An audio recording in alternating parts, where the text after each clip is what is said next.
So mga po mga bossing, so install na karon og ano, violet projector fog light. So mo na yung stock na fog light ni sir. So stock lang siya, halogen H11 so na siya. So nag-violet sa sir og violet projector fog light. So mo ni ang atong projector fog light. So 3.0 yung diameter.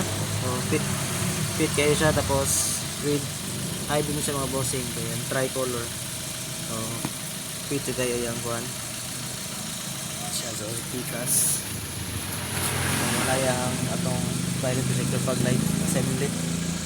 Yan boss, so try na to yung actual output.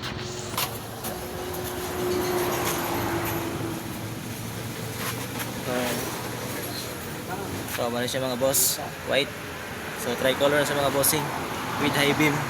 So pag mag-high headlight, sabay mo sa fog light, high beam. So mali yung headlight, high beam.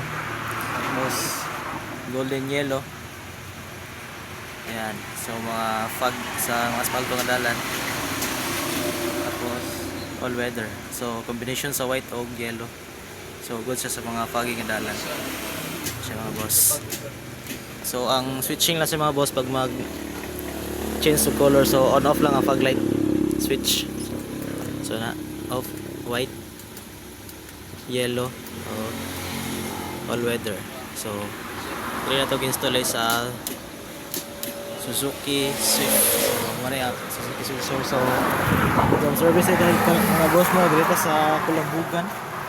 So nagpa-kanta sa sir og home service. So muna yan kaya sir, Suzuki Swift. So kung mga curious mga boss, message lang sa FB page Amigo Auto Accessories. So tawag lang sa ating contact number mga bossing. So mga boss, peace.